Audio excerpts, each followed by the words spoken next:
ప్రకటన మీ పత్రిక హైలైట్. నీ పేరేమిటమ్మా? వాగ్దేవ్ అండి. 2 ఏళ్ల క్రితం నాకు 2 ఉత్తరాలు మీ పత్రికలో పడ్డాయి, గుర్తులేదు?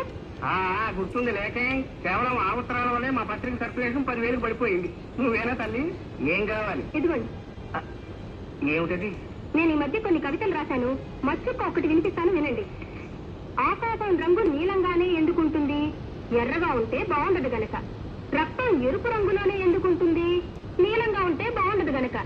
మల్లె తెల్లగానే ఎందుకుంటుంది? నల్లగా ఉంటే బాగుండదు గనక. ఈ విన్నా కూడా నేను ఎందుకు బతికే ఉన్నాను? నాకు చావు రాలేదు గనక. చాలా బాగుందండి. ఈ వాక్యాన్ని కూడా కలుపుతాను, దీన్ని మీ పత్రికలు వేయించండి.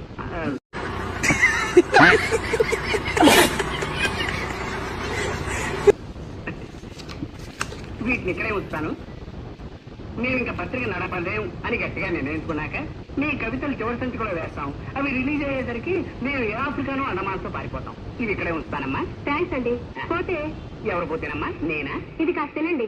పోవడానికేనమ్మా? నేనే స్వయంగా తయారు చేసిన స్వీట్ అండి. వంట వార్పు శీర్షికలో మీరు ప్రచురించాలి. అరటిపండు లంబా లంబాని దీని పేరు పెట్టాను. అరటిపండు లంబా లంబానా? లీటర్ బొందా బొందానికి పోయావు. అలాగే ప్రచురిస్తానమ్మా. మళ్ళీ తినడం ఎందుకు రిస్క్? జీవితం మీద ఆశ ఉన్నవాడిని. ఇది ఇక్కడే ఉంటమ్మా. వస్తానండి. వచ్చేసారి ఇంకొన్ని కవితలను సీటు తెస్తాను. మళ్ళీ మీరు ఎప్పుడు వస్తారో ముందుగా చెప్తే ఆ రోజు సెలవు పెట్టుకుంటాను.